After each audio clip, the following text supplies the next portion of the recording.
Okay, so welcome back students. तो आज हम लोग जेई एडवांस 2025 के फिजिक्स पेपर वन का एक क्वेश्चन डिस्कस करने जा रहे हैं। ओके, तो सॉल्व करने से पहले उसको एक बार पढ़ लेते हैं। Then will try to solve this question. List one shows four configuration each consisting of a pair of ideal electric dipoles. Electric dipole has a dipole moment of magnitude p oriented as marked by arrows in the figures. In all the configuration, the dipoles are fixed such that they are at a distance 2r apart along the x direction. The midpoint of the line joining the two dipoles is capital X. The possible resultant electric fields vector E at X are given in list 2. Choose the option that describes the correct match between the entries in list 1 to those of list 2. ठीक है। तो चलिए देखिए, अब हमें एक चीज पता है, आपको आई थिंक एक चीज, इस क्वेश्चन को सॉल्व करने से पहले हम आपको पहले ही बता दें, अगर कोई इलेक्ट्रिक डाइपोल होता है, जस्ट वन मिनट हम एक चीज बता दें आपको। अगर कोई इलेक्ट्रिक डाइपोल होता है, ठीक है, से we have an electric dipole like this, ठीक है। तो जो इलेक्ट्रिक फील्ड होती है, चाहे आप इलेक्ट्रिक फील्ड इधर लीजिए, इस पॉइंट पे लीजिए along the axis of the dipole, चाहे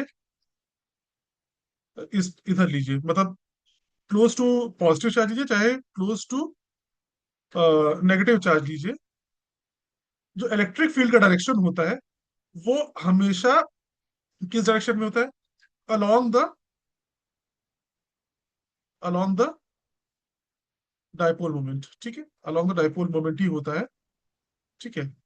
ये हम लोग ने पढ़ा हुआ है, ठीक है, this we have already study.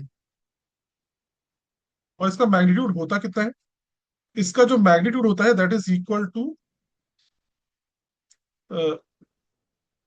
2 k p upon r cube. और सिंपली लिखा जाए तो ई जो हो जाता है that is equal to P upon 2 pi epsilon naught are cube. ये हो जाता है along the axis of the dipole. और perpendicular to axis of dipole क्या होता है, देख लीजिए। मतलब अगर अलोंग द, हम देखेंगे इक्वेटोरियल लाइन से, मान लेते हैं कि हमारी जो है डाइपोल इस डायरेक्शन के अलोंग है, ये ऐसे है, इस तरफ से है, ये इधर है। तो मान लीजिए डाइपोल हमारा ऐसा है, ठीक है। और हम यहाँ पे देख रहे हैं, trying to find we are trying to find electric field at at this point, that is along the mid point, means on an equatorial axis. तो यहाँ पे हमेशा याद रखिएगा, जो अगर ये जो डाइपोल मोमेंट का डायरेक्शन ये है, this is direction of dipole moment, तो इलेक्ट्रिक फील्ड का जो डायरेक्शन होगा, इलेक्ट्रिक फील्ड का डायरेक्शन ऐसे होगा, ठीक है। इलेक्ट्रिक फील्ड का डायरेक्शन इक्वेटोरियल पॉइंट पे ऐसा होगा। उसका मैग्नीट्यूड कितना होता है? उसका मैग्नीट्यूड होता है, ठीक है, इसको हम लिख देते हैं, इसको हम लिख दे एक्सिस के अलोंग, ये एक्सिस, ठीक है। और ये है इक्वेटोरियल, ठीक है, इक्वेटोरियल लिखो। इक्वेटोरियल पे क्या हो जाएगा? इट विल बी मैग्नीट्यूड, अभी लिख रहे हैं, मतलब डायरेक्शन ऑपोजिट होगा, मैग्नीट्यूड होगा P upon 4 pi epsilon naught are Q. मतलब इतनी चीज याद रखनी है कि जब भी कोई डाइपोल होगा, तो अगर हम एक्सिस के अलॉन्ग देख रहे हैं, axis of the dipole moment के अलॉन्ग देख रहे हैं, तो electric field will always be in the direction of dipole moment, और उसका मैग्नीट्यूड होगा P upon 2 pi epsilon naught are cube. और अगर हमारी जो इलेक्ट्रिक फील्ड, अगर हमारा जैसे फॉर एग्जांपल डाइपोल मोमेंट ये है, और बोला क्या जा रहा है कि इलेक्ट्रिक फील्ड पूछा जा रहा है on the axis, sorry, on the equatorial point of the dipole, तो that will always be directed opposite to direction of the dipole moment, और उसका मैग्नीट्यूड जस्ट जो एक्सिस के अलॉन्ग है उसके हाफ होगा, that is p upon 4 naught are cube, ठीक है। तो अब ये इंफॉर्मेशन आपको पता चल गई, तो let's try to solve this question now, ठीक है। ठीक है, let's try to solve this question now. देखिए अब यहाँ पे क्या है, जो पहला वाला, जो अगर हम इस पॉइंट को देखें तो इसके लिए ये एक्सियल पॉइंट, ये सॉरी इक्वेटोरियल पॉइंट हो जाएगा। तो इसके लिए इलेक्ट्रिक फील्ड, जस्ट इसको हम दूसरे कलर की उससे करते हैं ताकि वो विजिबल हो।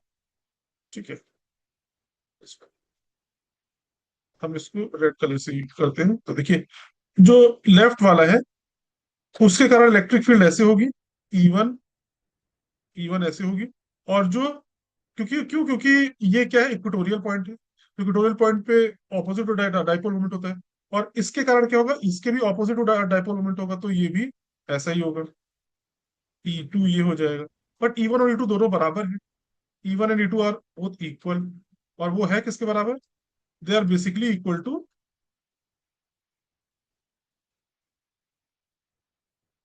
P upon 4 pi epsilon naught are cube.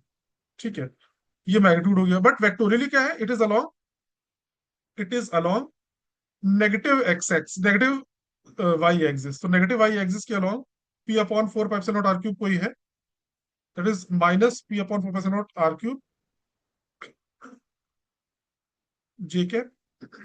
But देखिए यहाँ पे अभी एक के कारण देखिए, तो दोनों के कारण क्या हो जाएगा, दोनों ऐड अप हो जाएंगे। तो this will give us P upon 2 pi epsilon naught are cube along minus minus along along negative Y axis.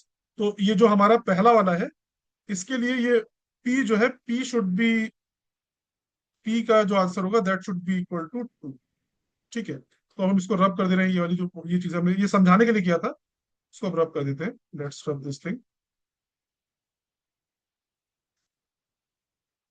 ठीक है, अब दूसरा पार्ट करते हुए बहुत कंजस्टेड हो जाएगा, साफ सुथरा दिखेगा हमें। P का तो आंसर 2 हो गया। अब दूसरा देखते हैं इसमें, जो इसके लिए है ये वाला पॉइंट इक्वेटोरियल पॉइंट है, ये ऐसे होगा ई। और इसके लिए भी इक्वेटोरियल पॉइंट है, तो इसके लिए ऐसे होगा, ये भी। दोनों का मैग्नीट्यूड तो बराबर ही होगा और दोनों ऑपोजिट डायरेक्शन में होंगे। तो क्यू का क्या आंसर हो जाएगा, क्यू का आंसर हो जाएगा 1। वेक्टर इलेक्ट्रिक फील्ड 0 हो जाएगा यहाँ पे क्यू के लिए। ठीक है, अब आते हैं तीसरा वाला जो है पार्ट। तीसरा वाला पार्ट क्या कह रहा है कि इसके लिए हमने कहा this is equatorial point left वाले के लिए, तो इसके लिए इलेक्ट्रिक फील्ड ऐसे होगी। ठीक है, और इसके लिए इलेक्ट्रिक फील्ड कैसी होगी, इसके लिए electric field along the dipole होगी, ये भी ई ऐसे होगी। सॉरी, यहाँ ई नहीं होगी, ई वन ई टू कहेंगे इसको, दोनों का मैग्नीट्यूड बराबर नहीं होगा यहाँ पे। ठीक है, तो अब यहाँ पे क्या हो जाएगा, ई वन किसके बराबर है, अब हम वेक्टोरियल लिख देते तो दैट वुड बी बेटर। ठीक है, वेक्टोरियल लिख दिया जाए तो दैट वुड बी बेटर। तो ई वन वेक्टर क्या हो जाएगा, जस्सी, ई वन वेक्टर जो हो जाएगा that will be equal to minus vector P upon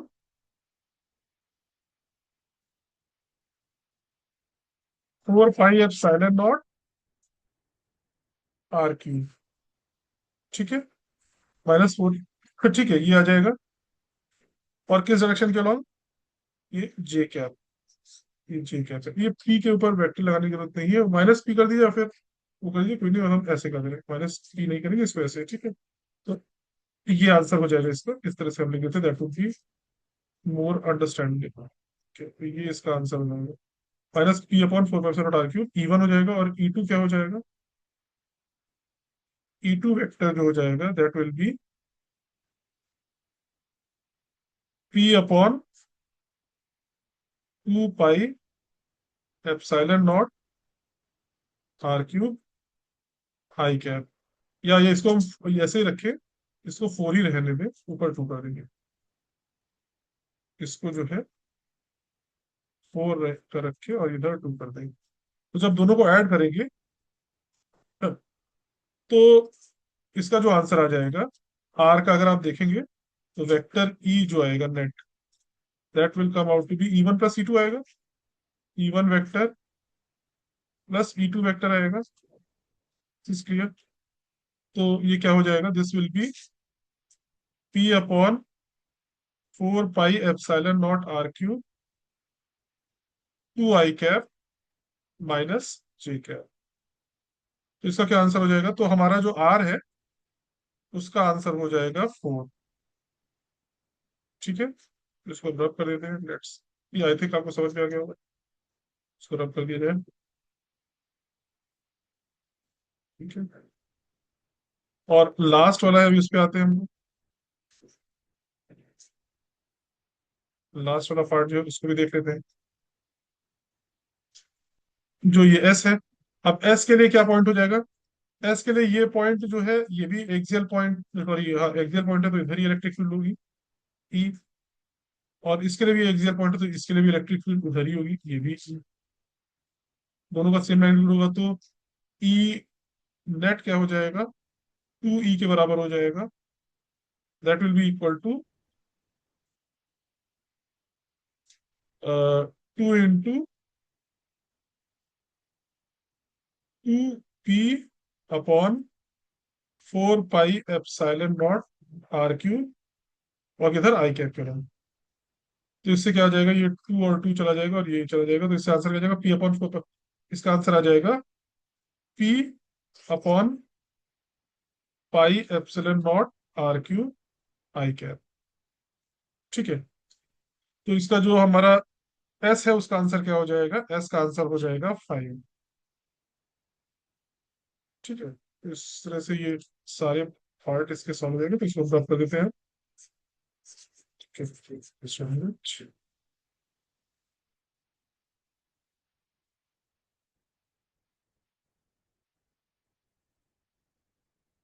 ठीक है। सो आई होप आपको ये क्या कहते हैं क्वेश्चन, अब इसका अगर हम ये देख लें, Q1P2R4S5, Q1P2R4S5, इसका करेक्ट ऑप्शन क्या होगा? Q1P2, Q1P2R4S5। तो ये C option will be the correct option.